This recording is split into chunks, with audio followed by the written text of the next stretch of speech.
I think that with our romantic partnerships, there can also be this sense of identity collapse. And I do think that, of course, like the more enmeshed and the more codependent you are, the easier this is. It's easy for this to occur. But, we see a romantic partner as an extension of ourselves.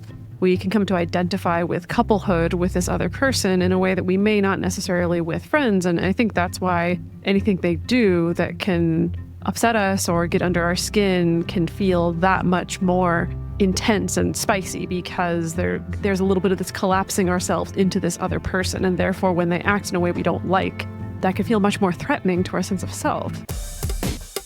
Welcome to the Multiamory podcast. I'm Jace. I'm Emily. And I'm Dedeker. We believe in looking to the future of relationships, not maintaining the status quo of the past. Whether you're monogamous, polyamorous, swinging, casually dating, or if you just do relationships differently, we see you, and we're here for you. Things I know I did, forcing me to form myself to fit. On this episode of the Multiamory podcast, we're talking about romantic relationships and friendships and how we often treat the two of them very differently.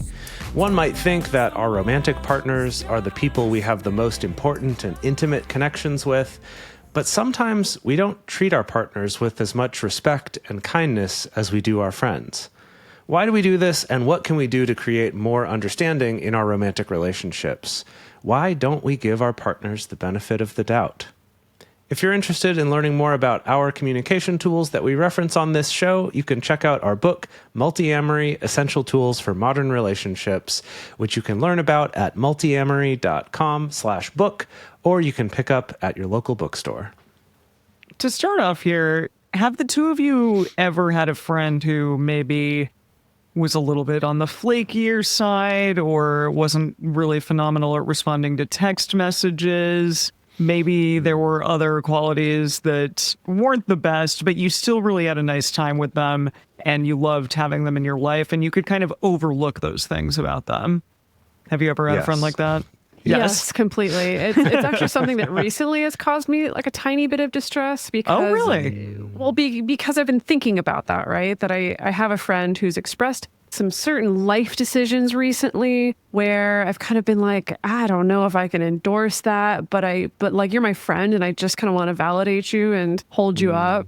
And I know that I'm treating this friend in a way that I might treat a romantic partner differently, or I might be a little bit more critical yet honest of how I feel about their decision making, perhaps. I guess because I might interpret that their decision making maybe affects me more than it does with this particular friend. Yeah. Yeah, there's definitely, I can think of a few examples of this, but often for me it was that sense of like, I find this annoying and yet there's other things that I enjoy about this relationship, and I know that I'm going to have enough like distance from it that I can deal with it in these shorter-ish, even if it might be like, oh, we're together for a weekend or something, but it's like, it feels more like, okay, I can get through this to enjoy the good parts and not worry so much about this. And maybe also thinking longer term where it's like, yeah, some months is more annoying than others, but on the whole, it's cool. And also there's some distance there. Right. I guess that's what's coming up in the examples that are coming to mind right now. So with both of you, what you kind of were saying is that proximity thing matters in terms of whether or not you want to keep this person in your life. And if you had a partner, for example, that maybe you put a little bit more time and stock in the relationship, you might not necessarily be as okay if they were also doing similar things. Would you kind of agree with that?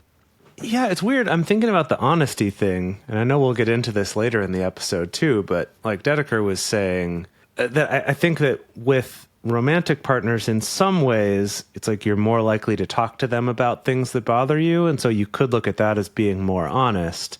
But on the other hand, I feel like sometimes with friends, I can be a little more just like clear about like, hey, this is a problem for me. Whereas with a partner, maybe it's like you won't do that until it's gone on for much longer, or I don't know. I'm not sure about that. I'm actually going to have to observe myself much more over the next several years and see which is true. Well, I divided this episode into 3 parts, discussing who are we talking about here. We're talking about friends and our relationships and lovers. And then why are we doing this? Why are we treating our friends and our romantic relationships differently? And then finally, what can we do about this? What is there to be done about treating them differently, maybe treating one better than the other? How do we get to more of an equality standpoint and equitable kindness to our friends and to our lovers? I think on this show, we talk a lot about assuming good intent, and that can be difficult in practice. It can be difficult to assume good intent with a partner, for instance, especially I've found after a long period of time of knowing them and maybe having repeated instances of a certain behavior that causes you to knee-jerk reaction, just expect that from them. I do think that resentment can build up over time, things along those lines. I think with our friends, we might see some of the behaviors that we were talking about, like canceling plans at the last minute or flaking out on a scheduled phone call, for instance, or being wishy-washy in general or not texting us back. Like those things we can kind of just be okay with friends.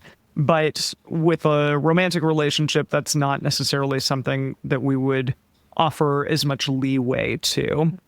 A couple months ago, we did an episode on This Is Why You Struggle with Honesty, and we delved into why it's so hard sometimes to be honest with a partner. And by a couple months ago, you mean almost a year ago, Was right? it almost a year? Yeah. I just pulled a you. Wow. You're rubbing off on me too. I wanted to kind of continue that conversation and ask, like, why do we offer more leeway to our friends than our partners? Why do we tend to be kinder sometimes even to our friends? Give them the benefit of the doubt when similar behavior would really upset us if a partner did it. So there's a lot of evidence out there that shows that we do tend to treat our romantic partners, and especially our long-term romantic partners, differently than we do our friends.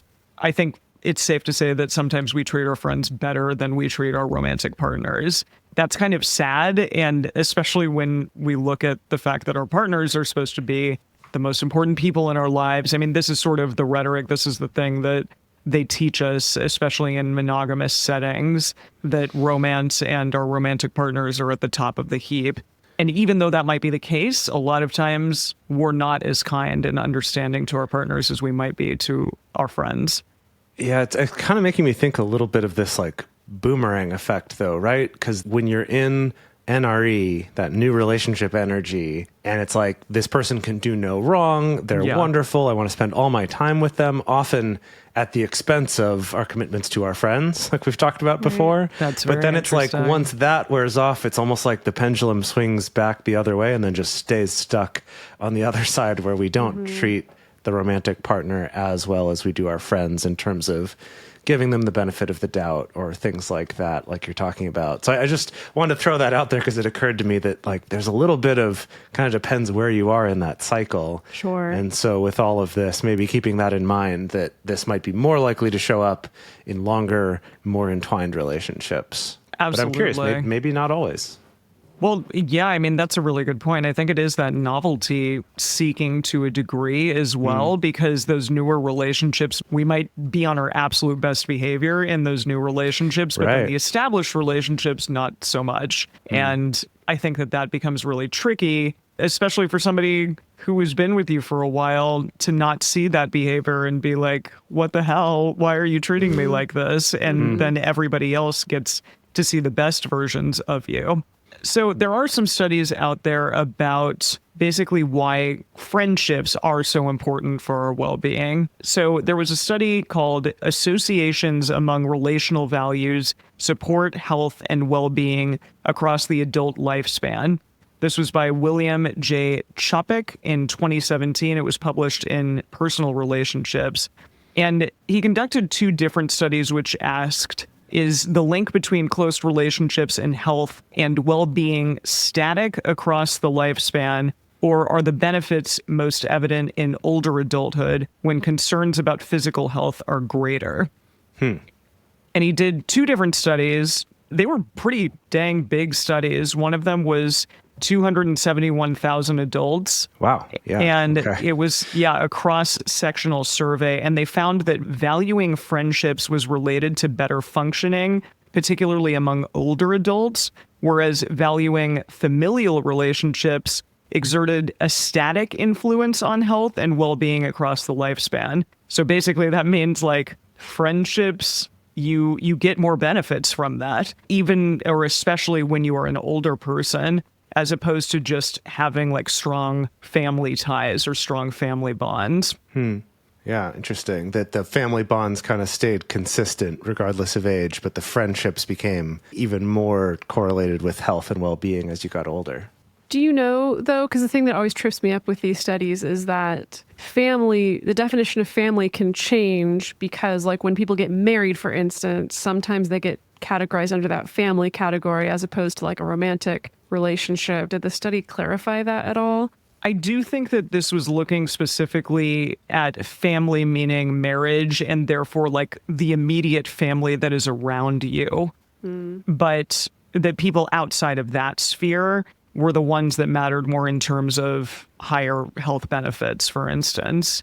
They did find that family and friend relationships were linked to better health and happiness overall, but only friendships became a stronger predictor of health and happiness at advanced ages. So it's like the older you get, the more this matters.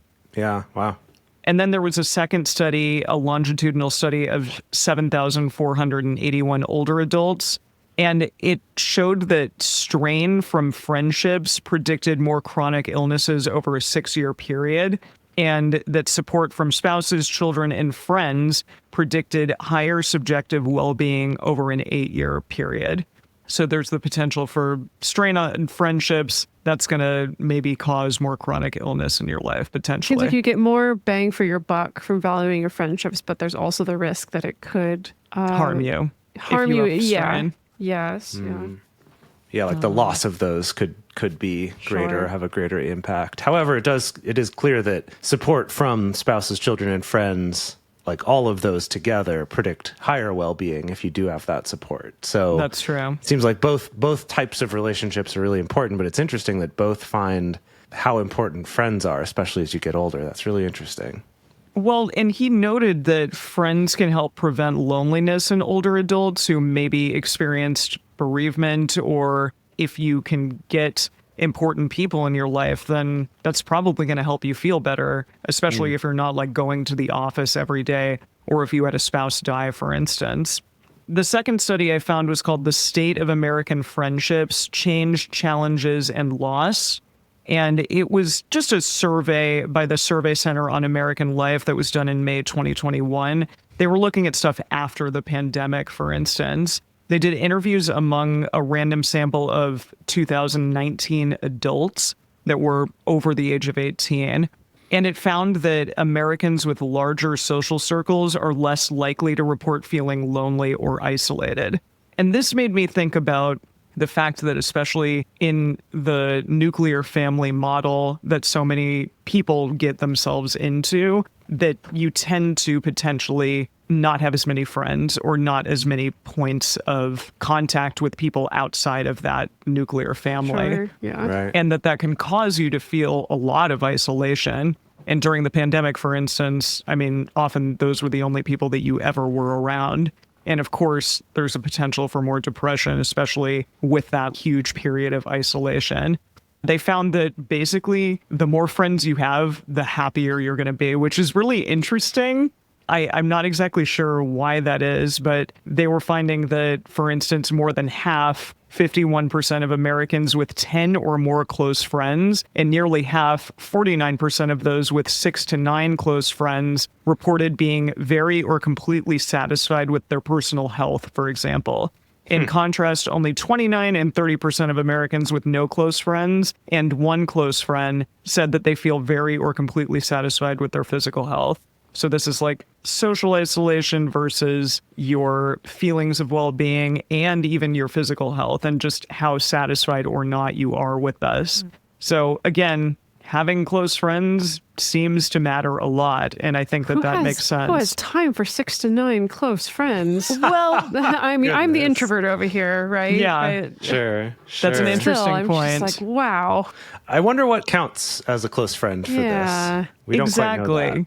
That's the thing, because I still, even though you say that, Dedeker, I can think about quite a few people that in different areas and avenues of your life, and also different places that you exist in. You may be around somebody when you're in Asia, for example, that you might not get to see on a regular basis, or you might be around people in, your hometown in Seattle, and, you see me a lot. Well, sure. Yeah, I mean, you're a close friend.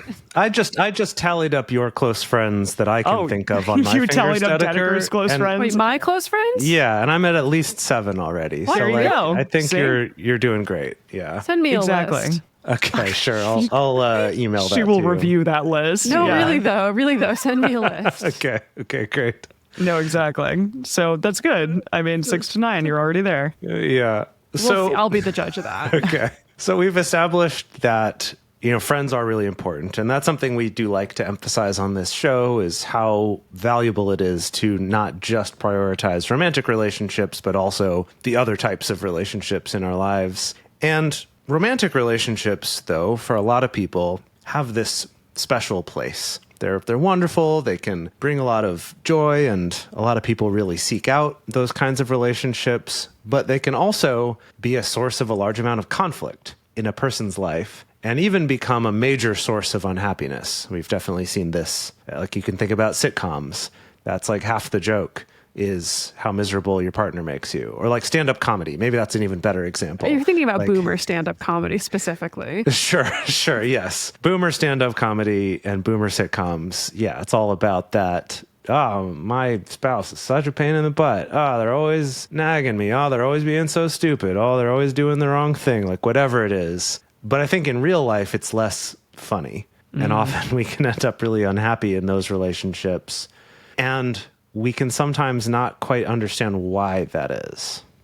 I mean, generally, I think that friendships don't necessarily create an enormous amount of strife in a person's life. Obviously, there's a lot of this empirical evidence to suggest that they're adding happiness, health, support, that they're adding rather than taking away from a person's overall well-being. And well, of course, that's not true in every single friendship at all times in our lives.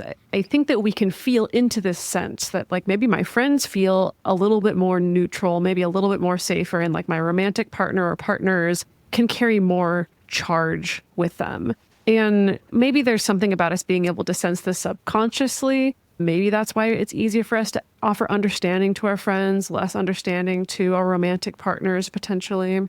Yeah, and so in the next part of this episode, as Emily mentioned, we're going to get into the why do we do this? Like, why might this be? Let's look at some potential causes of it so that then we can try to use those in part 3, where we look at what we can do about it. And so before we get to that, we're going to take a break to talk about a couple of our sponsors.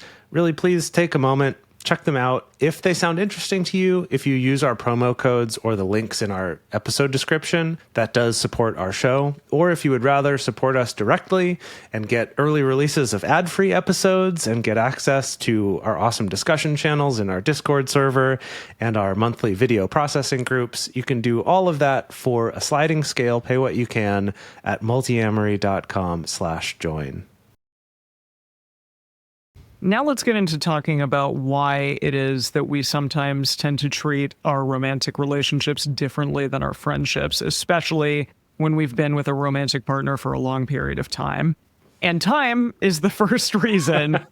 We spend a lot of time with our romantic partners, and I think that over time we find that we have some entitlement to our partner's time.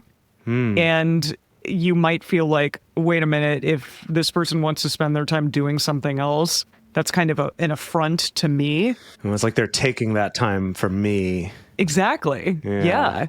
Absolutely. And it might cause some conflict to arise. And like Jay said at the beginning, when you are sort of in the throes of NRE, just seeing a person all the time feels really good and feels really exciting. And it can cause you to maybe take time away from yourself or from your friendships or your other romantic partners. But I do think, like you said, that flips eventually.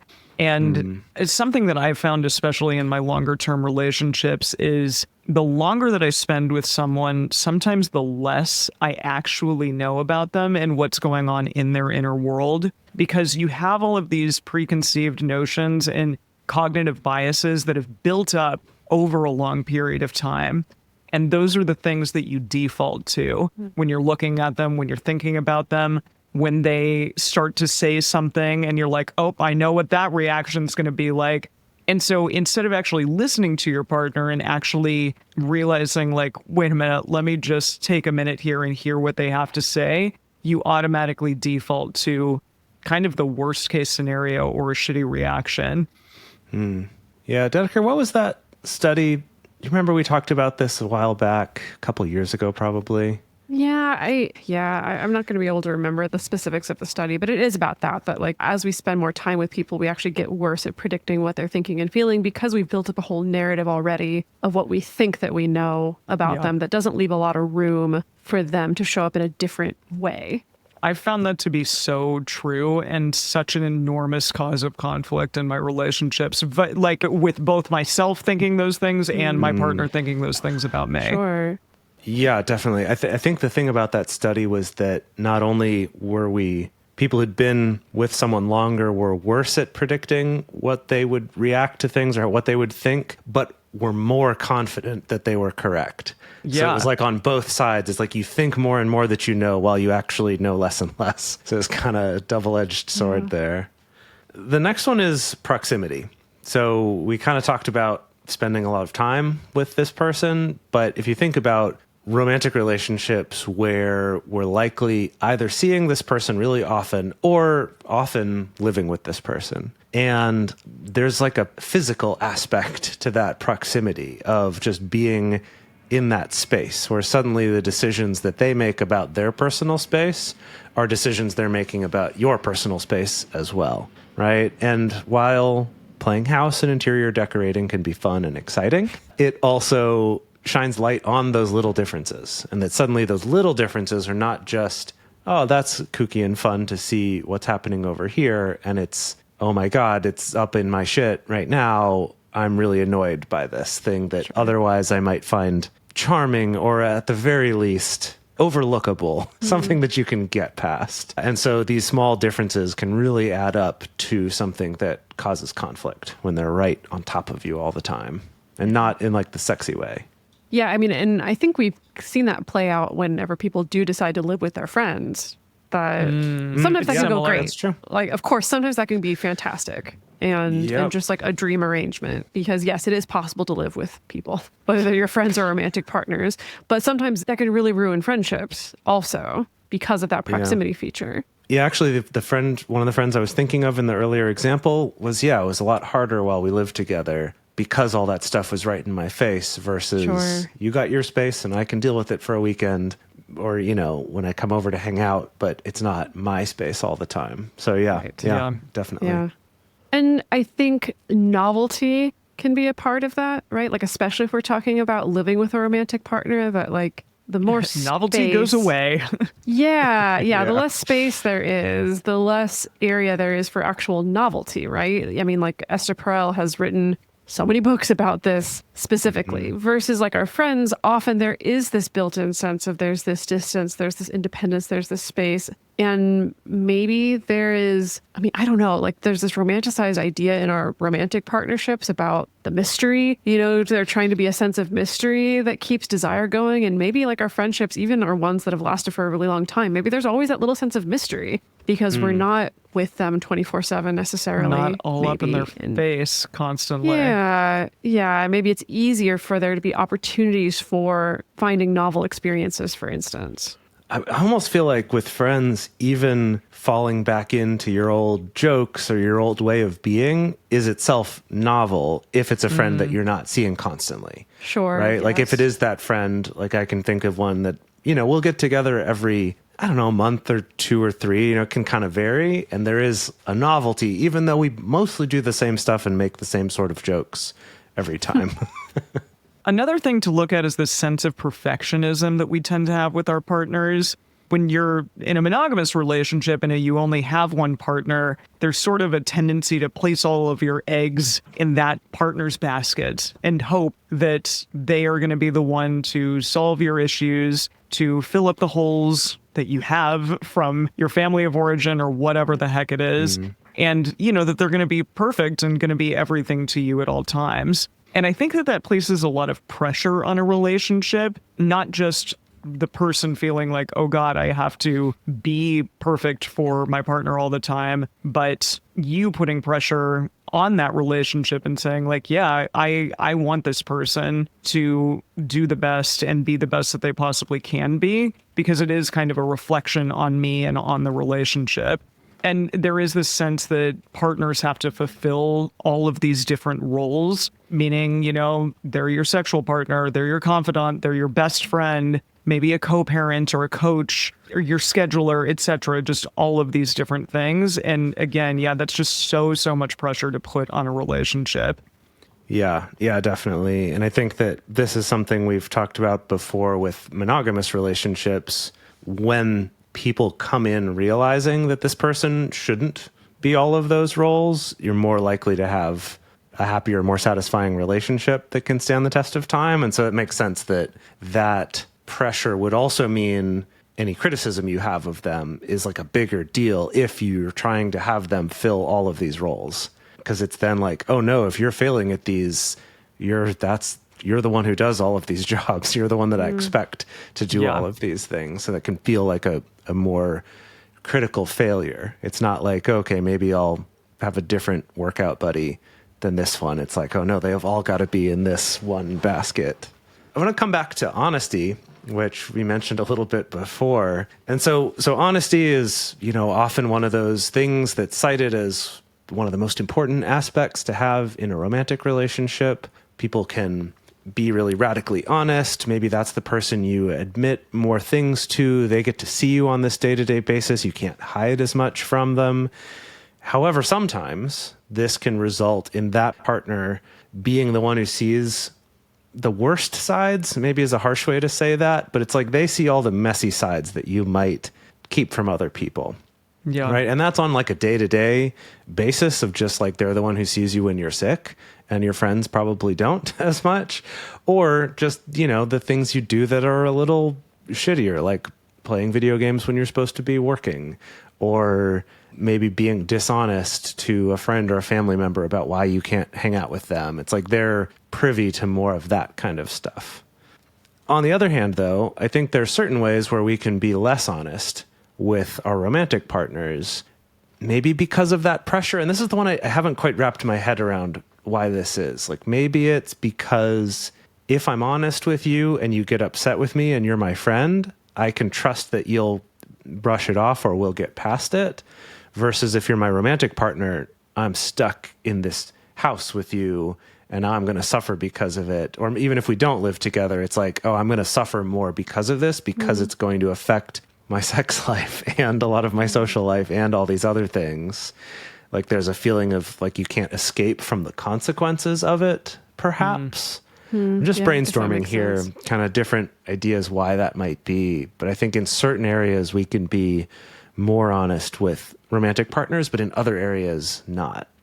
This honesty one was kind of the through line into this entire episode, because I found in my last relationship that I had a really hard time being honest about what it was that I needed. And I just sort of pushed that away to make sure that I could keep the peace in the relationship. And now we've done an episode fairly recently about honesty, so I didn't want to just rehash that. But it did make me think about all of these other things. And again, just the pressure that we put on our partners and the pressure that we put on ourselves because we don't want to screw it up. And, if you're kind of in it for the long haul, you're constantly maneuvering and figuring out how can I deal with this relationship in a way that makes all of us happy. And sometimes that's at your own personal expense, unfortunately. Right? Speaking of all that, there is a lot of intensity that comes with romantic relationships. Your nervous system is sometimes in a really heightened place especially if you get into intense conflict. Ideally, we are trying to do things to lessen that, but I think that those emotions can bubble to the surface and your nervous system is in overdrive, especially if you tend to have a lot of conflict in your relationship. And it can be really difficult to kind of take a step back and be on your best behavior when your emotions are in overdrive. And so it might be easier to say things that you don't necessarily mean or lash out in a way that's really, really unproductive. And you probably wouldn't do those same types of things with a friend. I think just simply because the intensity of emotions isn't going to be as high with a friend. I'm thinking back, and I've definitely had some interactions with friends that have gotten pretty intense, like, disagreements or conflicts. But I think one of the big differences there is that often with a friend, if it gets to that place, it's like we'll sometimes just naturally sort of step back and kind of not talk to that person as much for the next while, maybe a few months even, or maybe just a few days, depending how often you normally see each other. It's like that feels more acceptable to do, and to then kind of come back together after you've sort of cooled off a bit from it.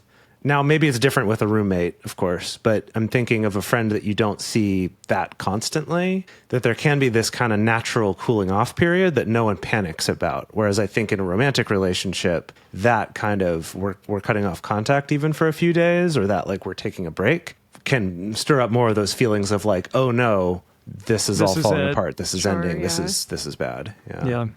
I think that with our romantic partnerships, there can also be this sense of identity collapse. And I do think that, of course, like the more enmeshed and the more codependent you are, the easier this is. It's easy for this to occur. But, we see a romantic partner as an extension of ourselves.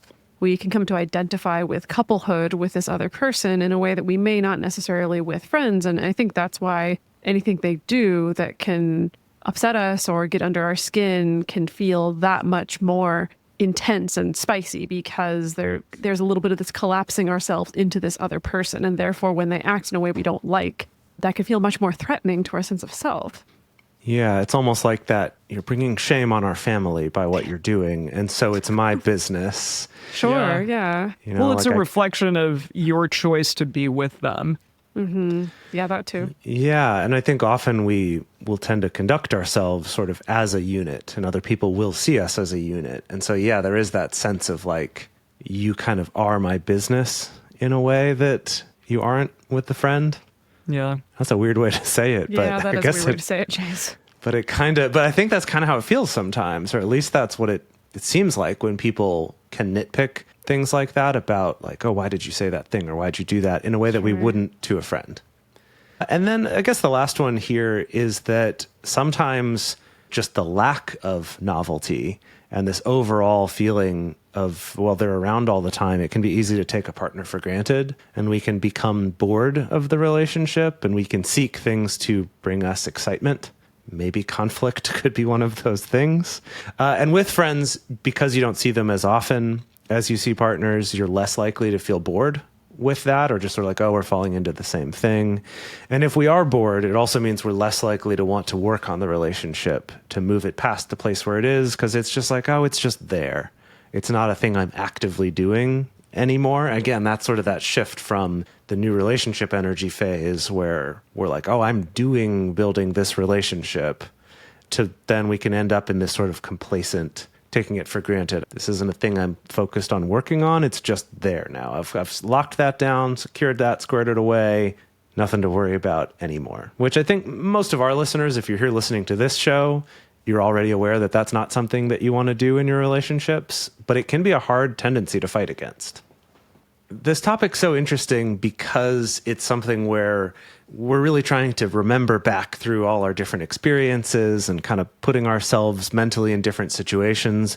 But I feel like it's also really varied so much in what I might come up with at different points in my life. So I'm excited to hear from other people and, what their experiences have been. Maybe you're shouting at your podcast machine, being like, but you didn't cover this thing. This is the real reason why we all do that. And I just think this one's really cool because we all can have such different experiences with it. Or maybe you just want to shout that we hit the nail on the head with one of these and you're like, oh my gosh, that's it. I never knew what it was. And I'm really excited to see that kind of discussion in our thread for this episode, in our episode discussion channel on our private Discord server. If you'd like to be part of that and join that discussion, you can do that for whatever you're able to pay. We have a sliding scale available at multiamory.com/join, and you can get ad-free early releases of episodes, video processing groups, and of course, join the amazing Discord community. And in the meantime, take a moment to check out our sponsors for this show. Use our promo codes, use our links. That also really directly helps support our show. You may be listening to this episode and realizing your partner does this to you and you do this back to them. Right. You're on both sides of it. Exactly. You realize that, your partner doesn't treat you the same way that they treat their friends. And you realize, oh God, I don't treat my partner maybe as well or as kindly as I do my friends as well. So if you're thinking in that way, maybe do a little self-assessment. You can take out your handy-dandy Multiamory episode journal. I feel like we should have start producing that. Seriously, Yeah, we need to have really a good. companion journal for all of our episodes. That would be $1 million idea right there. Yeah. But you can ask yourself the following questions. So the first one is, how do I feel when I see my partner after a long day? Maybe a long day at work or a long day doing a task that was kind of difficult. When I come home or when I go out on a date with my partner, how do I feel? How does my body feel? Do I tense up or do I feel relaxed and at ease? And then look at the same thing when you go and meet up with a friend, for instance. Maybe you haven't seen this friend in a little while. What does your body feel like then? What is your emotional state, for instance? Are you energized? Are you excited, elated, nervous, calm? What's going on there? Also ask yourself, am I looking for time away from my partner? Is that something that deep down underneath it all I'm longing for? Do I feel like I'm continually making concessions or compromises in terms of the time that I have with them or the time that I have for myself? And am I always sort of looking for time away from them? That's an interesting one because I feel like there's a certain amount of that I think is healthy. Like, if I'm Definitely. excited for some alone time, that is good and that's healthy. But it's that thing of like, Is do that I want constant? that because that's the only time I can relax? Then maybe we're getting into this territory. Absolutely. And also look at, do I feel like I haven't been able to see my friends as often as I would like because of something that's going on in my relationship? And then finally, that question of if I can sort of step back a little bit and look at my own cognitive biases and all of these preconceived notions that I have about my partner that are potentially clouding my judgment of them, and then have these sort of edged into resentful territory over time. I feel like I did this, unfortunately, all the time in my last relationship. Immediately, I would think, okay, my partner is thinking something not great about me, or they must be doing this thing in a way that is not healthy or kind or whatever. It was like I was constantly going to the worst case scenario instead of giving them the benefit of the doubt. I don't know if that would have changed things if I was able to flip that pattern of behavior. But it is interesting kind of looking back at that and realizing, yeah, I mean, I was part of the problem as well. And then similarly, they were probably doing the same thing with me. So depending on your answers to these questions, if you realized, yeah, there is a gap here and I do want to change it, we've gathered some actionable tools to help move this behavior into a healthier direction. The first thing that we can suggest is look at how you start conversations with your partner, and especially conversations that tend to lead to conflict or conversations that you're anticipating might be a little bit uncomfortable or where you're having to give some feedback, something like that. Basically, there's this, very famous research study that the Gottman Institute did where basically they found that they're able to predict the outcome of a conversation between a couple with 96% accuracy by just observing the first 3 minutes of their interaction. And there's this interesting quote there from the Gottman Institute that says that conversations that start off with a punch are likely to result in emotional bruising. And I feel like they need to clarify they mean an emotional punch resulting in an emotional bruise. Now, so this is a thing that I do think that with our romantic partners, and especially if you live with someone, you're around them all the time, it can be very easy to do what Jace labels this behavior of mine as coming in a storming. Coming in a That's what storming, you call it? Yeah, sure. Yes, yeah, that of just coming in real hot into a discussion, just jumping in right away with either criticism or a demand or something like that. And we don't tend to do this with our friends. And so the Gottmans talk a lot about this idea of softened startup, right? Of just like really pay attention to how you start up conversations or negotiations or disagreements with a partner, because that can really change the outcome. Of course, it takes two to tango. But again, like this is part of what's in your wheelhouse of what you can do to change your behavior, to maybe even the playing field here a little bit. And as the Gottmans say, take a deep breath and remember to approach your partner with the same softness you'd use to approach a friend. It's worth it. And I love that they were not even writing an episode on the same topic that we are today. And yet they kind of landed on that same conclusion there of like, hey, we're more likely to do this with a friend. Another tool to throw out there in the mix is using microscripts. This is one of our tools that you can read about in our book, multiamory.com/book. And we also have done an episode on it. You can search that in our catalog. It's also in one of our first 9 episodes. But basically, it's the idea of using some kind of short phrase or even physical gesture or song or joke or reference or something like that to short circuit a communication pattern so that you can change it to something else. So this is an entire chapter in our book, so I'm not going to go super deeply into it, but this is something you could employ if you realize you're getting into a particular habit and both you and your partner are able to realize this is happening, and you say, hey, you know what? Can we change this pattern somehow? Let's do something to shake it up so that we don't fall into this rut and keep doing this same thing. And the kind of most effective way for these to work is to collaborate on something that's fun and interesting and personal so that it's sort of like an inside joke. That I think the power of it comes from it's indicating that we've connected, either because we work together to make this, or maybe it's also referencing some shared cultural experience. So Dedeker and I have an example of this where there's this scene in Wayne's World where really showing our age with this. But where, something had happened in their relationship. I forget what part of the plot we were at, but, they got into a fight. And then in this one scene, they come back together and one just says to the other, hey, I'm sorry about what I did. Buds? And the other person says, buds. Aww. And then it's all fixed, right? That's all it took to get back together. So we were like, oh yeah, we could use that. And so we'll do that exact script sometimes if it is like, oh, maybe I was a little snappy with you, or, maybe I got grumpy or something. It's when we come back together, it's like, I'm sorry about what I did. Buds. And then we'll usually do kind of like a bro handshake or something like that to really drive it home. But part of it that I don't think we set out to do this necessarily, but it also helps us remember that we're friends too. And that we're not just romantic partners, but we're also buds. I love that.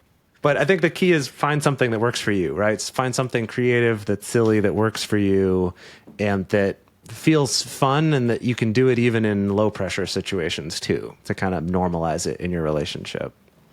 As we've talked about, there's a lot of reasons why all of this might be happening. But if you find that the novelty aspect is a big thing, or the boredom aspect might be a big thing, try shaking the relationship up a little bit. Do something fun, do something novel. Go to a new place with a partner, for instance, or enroll in an activity that the two of you have never done before, but maybe always wanted to try. Even engage in one another's hobbies. Like if somebody loves D&D or Magic the Gathering, like go and do that. See, what all the fuss is about and just try to get a fresh perspective on the relationship. And then hopefully you can also get the benefit of sharing something fun and new together. of course, don't forget about your friends.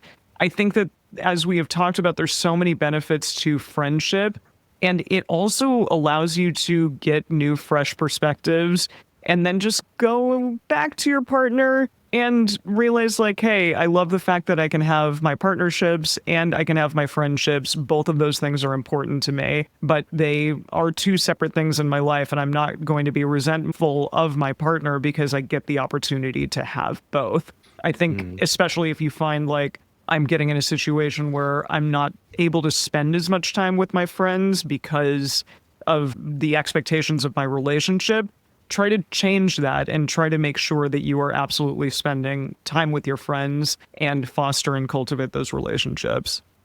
And on that subject of making time, it's also important to make time for yourself. So if you feel like your partnerships as well as your life responsibilities are causing you to never have a chance to be alone, make sure that you're trying to carve some of that out.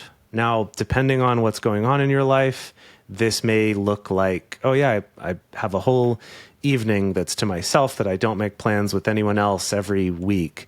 Or it could just be, here's a couple hours that I'm going to try to carve out each month. Okay, hopefully it's not as bad as in a month, but try to find that little bit of time for yourself to recharge. Do something that feels good for you. And that could be everything from a hobby or an interest of yours, or it could even just be taking a walk by yourself without listening to a podcast, like an intentional time of less stimulation, or any number of things, right? But the point here is just to realize that while we've talked a lot about how important romantic relationships as well as friendships and family are to our health, if you're focusing on all of those at the expense of ever having any time to relax and explore for yourself and not have to be, I guess, kind of on in one way or another, then that can also be detrimental. And it also makes it more novel when you get back together and maybe you have more things to talk about if you went out and did something else. And along those lines, this one isn't necessarily an option for everybody, but if you are living with or nesting with a partner, you might want to consider de-nesting or finding some way to create more independence and distance. Again, this isn't always an option for everyone because honestly, a lot of the reasons why some people nest together is because financially it makes a lot more sense. Not everybody is able to afford two separate living situations, but if you can, we do know a fair number of people who went through this kind of de-nesting process and came out the other side much more positive in their relationship, right? Yeah. You can look up examples of people who are choosing to be, living apart together. Yeah, living apart together or being married or even co-parenting, but still deciding to live in different places. If fully moving out and living in your own place is not financially accessible to you, there's a lot of stopping points in between. There's a lot of middle ground there, right? Whether it's just making sure that you have more time away, do more getaways, do more solo travel if you can, or just go pet sit your friend's dog away from your partner for a couple weeks. I do think it's okay to take those opportunities to create some of that distance because it can help to interrupt, again, some of that assumption, resentment, habits, routines that maybe you've fallen into and maybe allow you to have a little bit more of a reset.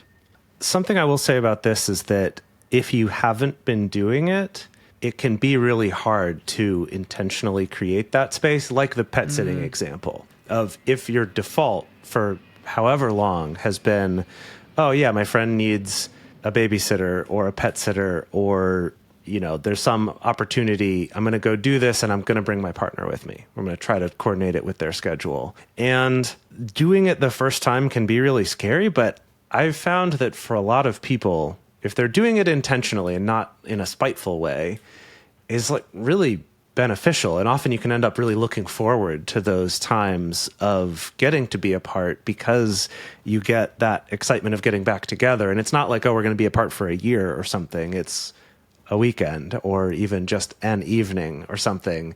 It can feel scary to do, but it can be really exciting once you get over that hump. So are we going to treat our partners better, everyone? Is that what we learned from this episode? Yes. Yeah. I guess Jason and I will report back. Yeah. Good. Yeah. No, for sure. I hope all of us can sort of infuse the same sort of kindness and understanding that we give our friends. because I do see this all over the place, and it's difficult to be in a relationship and see your partner act or smile, or, you know, their whole body changes when they're around a friend, and then they turn back to you and all of that sort of goes away and they look a lot more upset. Like, that's a really difficult position to be in, and maybe to also realize that you do. So if we can move away from that and move towards more understanding and kindness, I think all of us will have better, happier relationships. So we want to hear from you all out there. Our question of the week, which is going to be on our Instagram stories, and you can find it in the discussion thread for this episode on our Discord server, is, are you kinder to your friends or your partners? How so? How are you kinder? What do you do? What is the specific behavior? And the best place to share your thoughts with other listeners is in the episode discussion channel in our Discord server, or you can post in our private Facebook group. You can get access to these groups and join our exclusive community by going to multiamory.com/join. We are now on Supercast at Sliding Scale. In addition, you can share with us publicly on Instagram at multiamory_podcast. Multiamory is created and produced by Jason Lindgren, Dedeker Winston, and me, Emily Matlack. Our production assistants are Rachel Shennewerk and Carson Collins. Our theme song is Forms I Know I Did by Josh and Anand from the Fractal Cave EP. The full transcript is available on this episode's page on multiamory.com.